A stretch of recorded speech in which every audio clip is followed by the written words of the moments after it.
شروع اللہ کے نام سے جو بڑا مہربان نہایت رحم والا ہے۔ الف لام میم۔ اس میں کچھ شک نہیں کہ اس کتاب کا نازل کیا جانا تمام جہان کے پروردگار کی طرف سے ہے۔ کیا یہ لوگ یہ کہتے ہیں کہ پیغمبر نے اس کو از خود بنا لیا ہے؟ نہیں، بلکہ وہ تمہارے پروردگار کی طرف سے برحق ہے، تاکہ تم ان لوگوں کو ہدایت کرو جن کے پاس تم سے پہلے کوئی ہدایت کرنے والا نہیں آیا، تاکہ یہ رستے پر چلے۔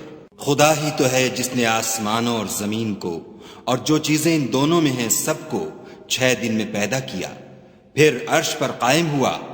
اس کے سوا تمہارا نہ کوئی دوست ہے اور نہ سفارش کرنے والا۔ کیا تم نصیحت نہیں پکڑتے؟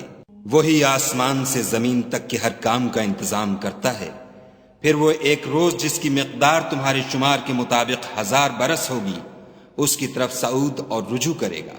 یہی تو پوشیدہ اور ظاہر کا جاننے والا اور غالب اور رحم والا خدا ہے، جس نے ہر چیز کو بہت اچھی طرح بنایا، یعنی اس کو پیدا کیا، اور انسان کی پیدائش کو مٹی سے شروع کیا، پھر اس کی نسل خلاصے سے یعنی حقیر پانی سے پیدا کی، پھر اس کو درست کیا، پھر اس میں اپنی طرف سے روح پھونکی، اور تمہارے کان اور آنکھیں اور دل بنائے، مگر تم بہت کم شکر کرتے ہو۔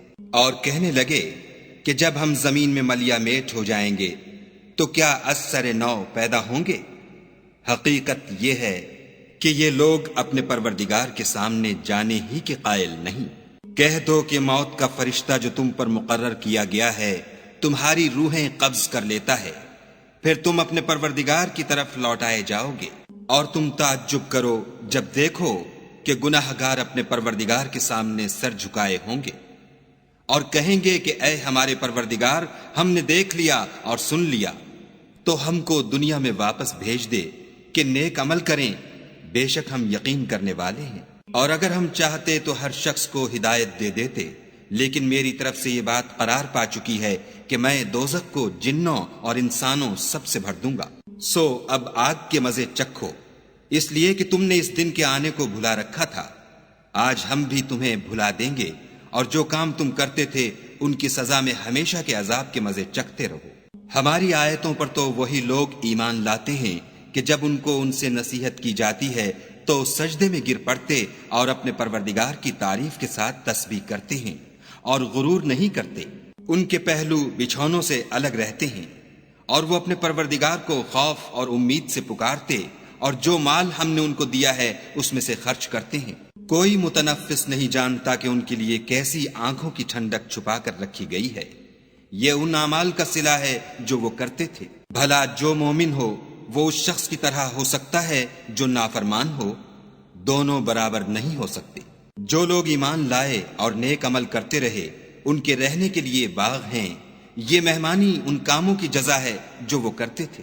اور جنہوں نے نافرمانی کی ان کے رہنے کے لیے دوزخ ہے، جب چاہیں گے کہ اس میں سے نکل جائیں تو اس میں لوٹا دیے جائیں گے، اور ان سے کہا جائے گا کہ جس دوزخ کے عذاب کو تم جھوٹ سمجھتے تھے اس کے مزے چکھو، اور ہم ان کو قیامت کے بڑے عذاب کے سوا عذاب دنیا کا بھی مزہ چکھائیں گے، شاید ہماری طرف لوٹ آئیں۔ اور اس شخص سے بڑھ کر ظالم کون جس کو اس کے پروردگار کی آیتوں سے نصیحت کی جائے تو وہ ان سے منہ پھیر لے۔ ہم گناہ گاروں سے ضرور بدلہ لینے والے ہیں۔ اور ہم نے موسیٰ کو کتاب دی تو تم ان کے ملنے سے شک میں نہ ہونا، اور ہم نے اس کتاب کو یا موسیٰ کو بنی اسرائیل کے لیے ذریعہ ہدایت بنایا، اور ان میں سے ہم نے پیشوا بنائے تھے جو ہمارے حکم سے ہدایت کیا کرتے تھے جب وہ صبر کرتے تھے اور وہ ہماری آیتوں پر یقین رکھتے تھے۔ بلا شبہ تمہارا پروردگار ان میں جن باتوں میں وہ اختلاف کرتے تھے قیامت کے روز فیصلہ کر دے گا۔ کیا ان کو اس امر سے ہدایت نہ ہوئی کہ ہم نے ان سے پہلے بہت سی امتوں کو جن کے مقامات سکونت میں یہ چلتے پھرتے ہیں ہلاک کر دیا؟ بے شک اس میں نشانیاں ہیں، تو یہ سنتے کیوں نہیں؟ کیا انہوں نے نہیں دیکھا کہ ہم بنجر زمین کی طرف پانی رواں کرتے ہیں، پھر اس سے کھیتی پیدا کرتے ہیں جس میں سے ان کے چوپائے بھی کھاتے ہیں اور وہ بھی کھاتے ہیں، تو یہ دیکھتے کیوں نہیں؟ اور کہتے ہیں اگر تم سچے ہو تو یہ فیصلہ کب ہوگا؟ کہہ دو کہ فیصلے کے دن کافروں کو ان کا ایمان لانا کچھ بھی فائدہ نہ دے گا، اور نہ ان کو مہلت دی جائے گی۔